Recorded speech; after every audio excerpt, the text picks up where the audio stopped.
तो जैसा कि आप देख सकते हैं कि अभी हमने अपने जो चैप्टर है पूर्ण संख्या है उनके बारे में काफ़ी चीज़ों के बारे में पढ़ लिया है। जैसे हमने पूर्ण संख्याओं के बारे में पढ़ा, हमने परवर्ती और पूर्ववर्ती संख्याओं के बारे में पढ़ा, हमने संख्या रेखाओं के बारे में पढ़ा, साथ में ही हमने पूर्ण संख्याओं के कुछ गुणों के बारे में भी पढ़ लिया। दैट इज हमने समृद्ध गुण के बारे में पढ़ लिया और हमने क्रम विनिमय गुण के बारे में भी पढ़ लिया। इस सेशन में हम पूर्ण संख्याओं के 2 और गुणों के बारे में बात करेंगे। तो देखिए वो गुण क्या है वही हम इस सेशन में आज डिस्कस करते हैं। तो देखिए सबसे पहला गुण जो है दैट इज जो हमारा तीसरा गुण है इस सेशन का पहला और टोटल तीसरा जो गुण है वो आता है हमारा साचार्य गुण। ठीक है, इसको हम क्या कहते हैं, एसोसिएटिव प्रॉपर्टी भी कहते हैं। इंग्लिश में इसको कहते हैं हम एसोसिएटिव प्रॉपर्टी। तो देखिए ये क्या कहती है, देखो आप देख सकते हो कि 2 + 3, ठीक है, मतलब ये हम 2 + 3 + 4, ठीक है, इसको हम कैसे जोड़ सकते हैं, 2 + 3 = हो गया 5 + 4 मतलब 9।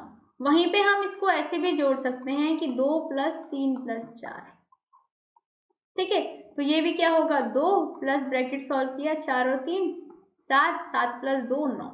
तो हमने देखा कि यदि हम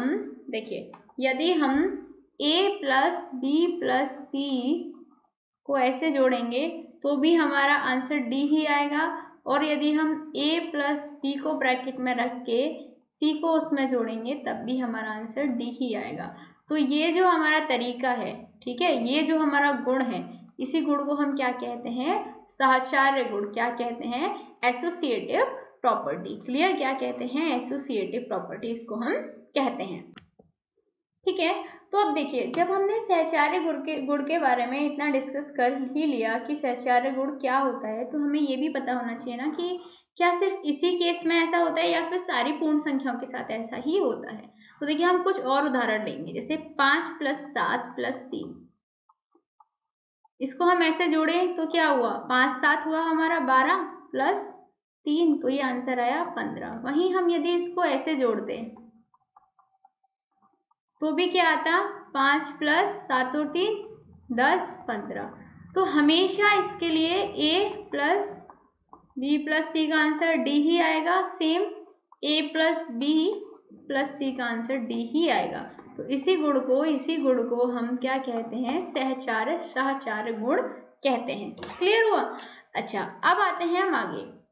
देखिए ये तो हमने देखा योग के लिए कि योग के लिए हमारा सहचार्य गुण होता है। अब देखते हैं क्या गुणन के लिए भी ऐसा होता है, गुणा के लिए भी ऐसा होता है। तो देखिए आप देख सकते हैं यहाँ पे देखिए हर बॉक्स में हमारी कितनी है, 2 2 2 2, इस टाइप से हमारे 2 कॉलम बने हुए हैं। हर 2 कॉलम में हमारे 3 क्या हैं, बिंदु हैं, 3 हमारे बिंदु हैं, और ये टोटल कॉलम कितने हैं, 4। तो हम इसको लिख सकते हैं ना, 2 × 3 × 4, तो आंसर कितना आएगा, 24। अब यहाँ पे देखिए, यहाँ पे हमारे पास टोटल 2 बॉक्स हैं, ठीक है, हर उसमें 3 हमारी रोज हैं और टोटल हर 3 उसमें हमारे 4 बिंदु हैं। तो इसको हम कैसे लिख सकते हैं, 2 × 3 = 12, तो आंसर कितना आएगा हमारा, 12 दूनी 24, ये भी हमारा 24 ही आया। तो हमने देखा गुणा करके भी हमें क्या मिलता है कि यदि a × b × c है तो उत्तर हमारा d ही आएगा, और यदि a × b × c है तब भी हमारा उत्तर d ही आएगा। तो हमने देखा कि गुणा के केस में भी और जोड़ के केस में भी, दोनों के ही केस में जो हमारा पूर्ण संख्या होती हैं वो सहचार्य गुण दर्शाती हैं।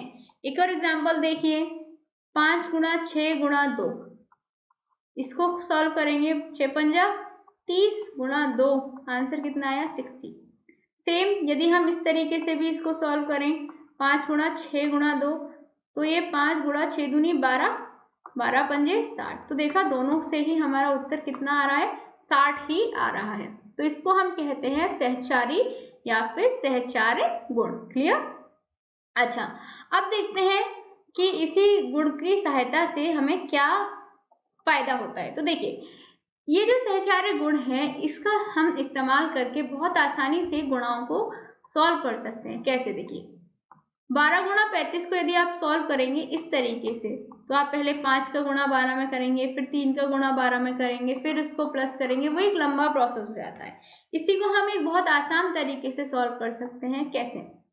देखिए, इसको हम लिख सकते हैं 6 गुणा 2 गुणा 35। हमने क्या किया, 12 को 6 गुणा 2 में खोल लिया। इसको हम ऐसे ब्रैकेट लगा सकते हैं, 6 गुणा 35 दूनी 70 होते हैं और 7 6 42 होते हैं। एक जीरो यहाँ आ जाएगा, 720। कितनी आसानी से आ गया। वहीं पे यदि हम ऐसे कर रहे होते 12 गुणा 35, तो हमें करना होता 5 दूनी 10, 1 5 एकम 5 और 1 5, फिर हम 3 का करते 3 दूनी 6, 3 एकम 3, फिर हम ये इसको प्लस करते और गलती से हमसे कोई गलती हो जाती तो हमारा पूरा क्वेश्चन रॉन्ग हो जाता। तो इसलिए हम क्या करते हैं, आसान तरीके का इस्तेमाल करते हैं और वो हम एसोसिएटिव प्रॉपर्टी लगा के कर सकते हैं। सेम देखिए, अब ये बड़ा क्वेश्चन है 125, इसको आप सॉल्व करेंगे तो कितना टाइम लगेगा आपको सॉल्व करने में, बहुत ज़्यादा लगेगा। वहीं हम इस तरीके से कर सकते हैं इसको बहुत ही आसान तरीके से सॉल्व। 125 8 गुणा 125 गुणा लिख सकते हैं, कोई प्रॉब्लम नहीं है। तो देखिए 8 गुणा 125 कितना होता है, 1000 के बराबर होता है ना, ये हमें पता है।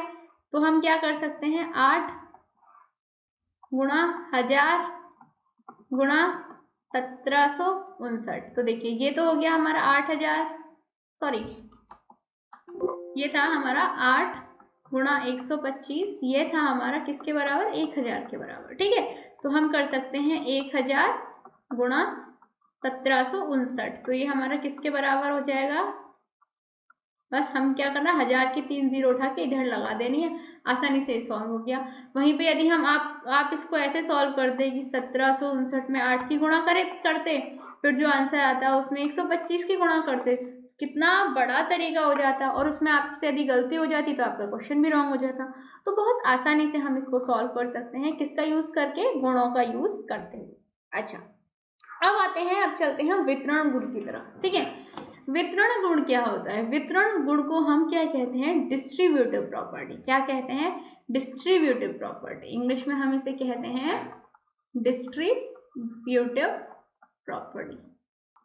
ठीक है, देखिए यहाँ पे आपने देखा कि ए की यदि इंटू करें, यहाँ पे इसका मतलब होता है इंटू है, यहाँ पे गुणा है, ए गुणा B plus C is equal to A गुणा बी प्लस ए गुणा सी आता है। मतलब ये ए गुणा बी प्लस सी है, तो उसको हम खोल सकते हैं ए गुणा बी प्लस ए की इंटू सी में कर देंगे ए गुणा सी, तो इसको लिख सकते हैं ए बी प्लस ए सी।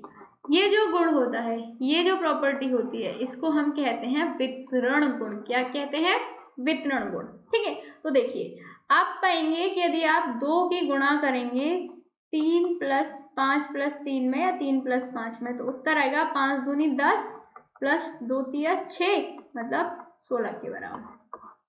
ठीक है, तो इसको हम कैसे लिख सकते हैं कि 2 गुणा 3 प्लस 5 ये किसके बराबर होता है, 2 गुणा 3 प्लस 2 गुणा 5 के बराबर। क्लियर। सेम वितरण गुण का प्रयोग करते हुए यदि हमें देखिए 12 गुणा 35 निकालना हो तो हम कैसे निकालेंगे, तो 12 ठीक है गुणा 35 को खोल देंगे 30 प्लस 5 में, तो ये हो जाएगा 12 गुणा 30 प्लस 12 गुणा 5। 12 से 3 की इंटू करेंगे 36 आता है, एक जीरो लगा देंगे और 12 पंजे 60। अब इनको प्लस कर लेंगे, आंसर आ जाएगा 420। बहुत ही आसान तरीके से हमने इस सवाल का हल निकाल लिया वितरण गुण का यूज करते हुए। तो ये हमारी कुछ प्रॉपर्टीज रहती हैं जिन्हें हमें पता होनी चाहिए। अच्छा, इसके बाद एक और चीज आती है हमारी आइडेंटिटी एलिमेंट। ठीक है, जिसे हम कहते हैं तत्समक अवयव। सेम एक आती है हमारी एडिटिव आइडेंटिटी, इसके कहते हैं हम योजित तत्समक। देखिए हम यदि शून्य को किसी भी पूर्ण संख्या में जोड़ते हैं तो परिणाम क्या होगा, परिणाम हमेशा वही आएगा जो पहला था। मतलब ये 7 में 0 जोड़ेंगे 7 ही आएगा, 8 में 0 जोड़ेंगे 8 ही आएगा, 15 में 0 जोड़ेंगे तो 15 ही आएगा, 0 में 16 जोड़ेंगे तो 16 ही आएगा, 17 में 0 जोड़ेंगे तो 17 ही आएगा। ठीक है, तो ये जो है, ठीक है, ये जो परिणाम है स्वयं वही संख्या आती है जिसमें हम 0 को जोड़ते हैं। तो इसी कारण शून्य को पूर्ण संख्याओं के योग के लिए तत्समक अवयव दैट इज आइडेंटिटी एलिमेंट कहते हैं। ठीक है, तो शून्य क्या हुआ, हमारा एक आइडेंटिटी एलिमेंट हुआ। क्या हुआ, आइडेंटिटी एलिमेंट, ठीक है। तो मतलब तत्समक अवयव हुआ। तो शून्य को पूर्ण संख्याओं के लिए हम योज्य तत्समक भी कह सकते हैं। क्या कह सकते हैं? एडिटिव आइडेंटिटी है ये, किसके लिए? पूर्ण संख्याओं के लिए। अच्छा, इसके बाद आता है हमारा कि गुणन। गुणन के लिए क्या होता है? मल्टीप्लीकेशन आइडेंटिटी क्या होती है? देखिए, जब हम किसी भी पूर्ण संख्या में एक का गुणा करते हैं, किसका? एक का, तो हमें वही पूर्ण संख्या मिलती है, ठीक है। जैसे देखियो, 420 में एक का गुणा करेंगे तो 420 ही मिलेगा। 8 में एक का गुणा करेंगे तो 8 ही मिलेगा। 34 में एक का गुणा करेंगे तो 34 ही मिलेगा। तो इसका मतलब एक क्या है? एक जो है हमारा वो तत्समक अवयव है, या फिर कहें कि पूर्ण संख्याओं के लिए एक जो है वो गुणात्मक तत्सक है। वो क्या था? वो था हमारा एडिटिव आइडेंटिटी, और ये है हमें हमारी मल्टीप्लिकेटिव आइडेंटिटी। क्या है? Multiplicative identity. क्लियर आया? मतलब गुणात्मक तत्समक। और वो क्या था हमारा? वो क्या था हमारा? देखिए यहाँ पे, ध्यान से देखिए, यहाँ पे मैंने बताया था ये है योज्य तत्समक। क्या है? योज्य तत्समक। वहीं पे ये हमारा क्या है? गुणात्मक तत्समक। समझ में आया? तो यही हमारा डिफरेंस होता है। अब आगे आते हैं हम कुछ इंपॉर्टेंट चीजें जो हमने अभी तक इस चैप्टर में पढ़ी हैं, किनके बारे में? जो हमारी पूर्ण संख्या है उनके गुणों के बारे में। तो पहले हमने पढ़ी कि शून्य से विभाजित करना परिभाषित नहीं है। पूर्ण संख्या शून्य से विभाजित करना परिभाषित नहीं है।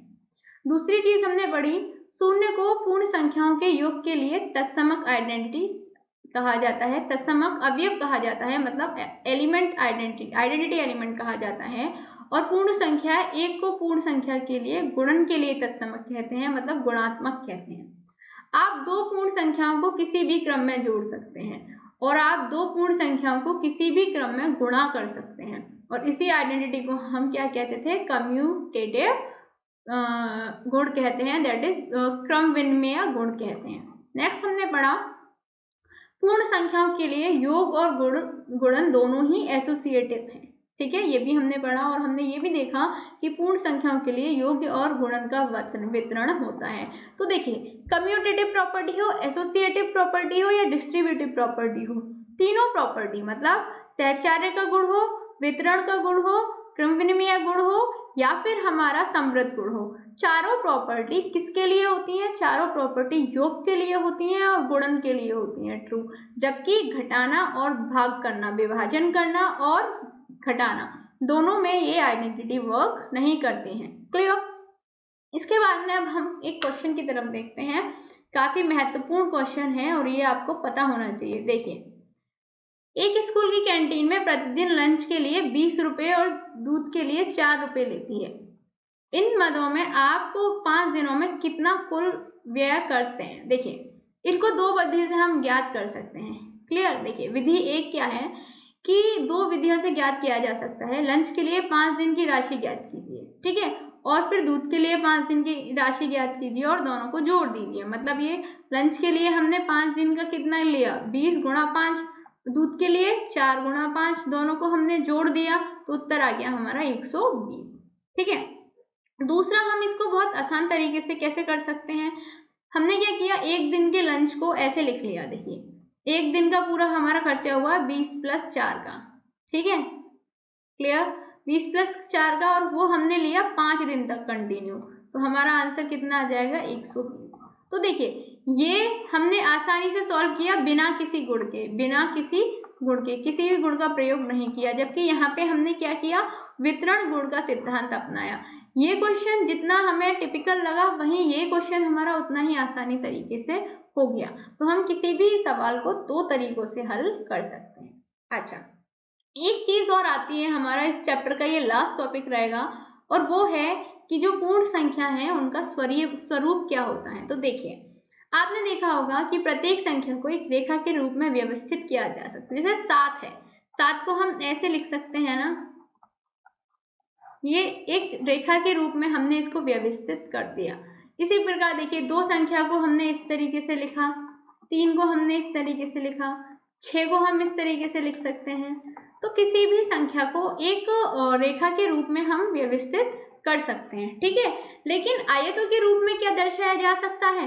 तो ये देखते हैं कि कुछ संख्याओं को हम आयत के रूप में दर्शा सकते हैं जबकि कुछ को नहीं दर्शा सकते। देखिए जैसे आपने देखा 4 है, 4 को हम 1 2 3 4 ये हमारा क्या बन गया, एक आयत बन गया। ठीक है, सेम 9 को देखो 4 5 6 7 8 9 ये हमारा क्या बन गया, एक आयत बन गया। तो कुछ संख्याओं को हम आयत के रूप में भी दर्शा सकते हैं। तीसरा आता है त्रिभुज के रूप में। ठीक है, कुछ संख्याएं ऐसी होती हैं जिन्हें हम त्रिभुज के रूप में बना सकते हैं। जैसे देखो 3 था, इसको हम 1 2 3 तो ये हमारा क्या बन गया, त्रिभुज बन गया। सेम हमारा 6 को हम कैसे दर्शा सकते हैं, देखिए ये भी हमारा क्या बन गया, त्रिभुज बन गया। सेम अभी आप देखिए कि हम कुछ संख्याओं को क्या कर सकते हैं, रेखा के रूप में दर्शा सकते हैं। कुछ नहीं, ऑलमोस्ट मतलब प्रत्येक हर संख्या को हम रेखा के रूप में तो दर्शा ही सकते हैं, लेकिन आयत के रूप में या त्रिभुज के रूप में हम कुछ ही संख्याओं को दर्शा सकते हैं। कहने का मतलब ये है कि हम 4 को हम त्रिभुज की तरह दर्शा नहीं सकते, जबकि हम 3 को आयत की तरह दर्शा नहीं सकते। तो सिंपल सी बात है कि कुछ संख्या हम आयत बना सकते हैं, कुछ संख्या से हम त्रिभुज बना सकते हैं। तो इनको ही हम संख्याओं का प्रतिरूप कहते हैं। तो अब हमें देखना है कि हम किस संख्या को किस तरीके से दर्शा सकते हैं। तो देखिए 2 को हम एक रेखा की तरह दर्शा सकते हैं, आयत हम 2 से नहीं बना सकते, वर्ग भी नहीं बना सकते हैं और त्रिभुज भी नहीं बना सकते हैं। अच्छा 3 देखिए, 3 से हम रेखा बना सकते हैं, ठीक है, आयत नहीं बना सकते, वर्ग नहीं बना सकते, बट त्रिभुज बना सकते हैं। ये हमने 3 का त्रिभुज बना दिया। ठीक है, 4 को हम रेखा तो बना ही सकते हैं, आयत भी बना सकते हैं, आयत भी बना सकते हैं, आयत भी बना सकते हैं। 4 से हम आयत भी हमने ये बना दिया, आयत भी बना सकते हैं, वर्ग बना सकते हैं। ठीक है, वर्ग भी बना सकते हैं और आयत भी बना सकते हैं। ठीक है, वर्ग को आराम से आप वर्ग बना लेंगे इससे, और त्रिभुज नहीं बना सकते। 4 संख्या से हम त्रिभुज कभी भी नहीं बना सकते। क्लियर। अच्छा, इसके बाद में आप आते हैं कि जो 5 है उससे हम क्या बना सकते हैं। आप देखिए ये चीज मैं आपको दिखाती हूँ। 5 से हम रेखा तो बना ही सकते हैं, 1 2 3 4 5, 5 से रेखा बन गई। आयत नहीं बन सकता, जो वर्ग है वो भी नहीं बन सकता, और जो त्रिभुज है वो भी हम 5 से नहीं बना सकते। तो ऐसे ही आप ऐसा करिए, 6 से देखिए क्या क्या बन सकता है, 8 से देखिए आप क्या क्या बना सकते हो, 12 से देखिए आप क्या क्या बना सकते हो। आप ये प्रैक्टिस करेंगे कि आप किस संख्या को किस तरीके से बना सकते हैं। इसके बाद हम आते हैं कि आज हमने इस चैप्टर में क्या क्या पढ़ा।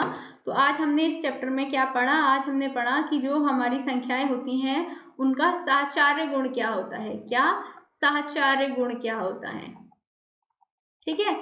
दूसरा हमने पढ़ा कि जो संख्याएं होती हैं उनका जो वितरण गुण होता है वो क्या होता है।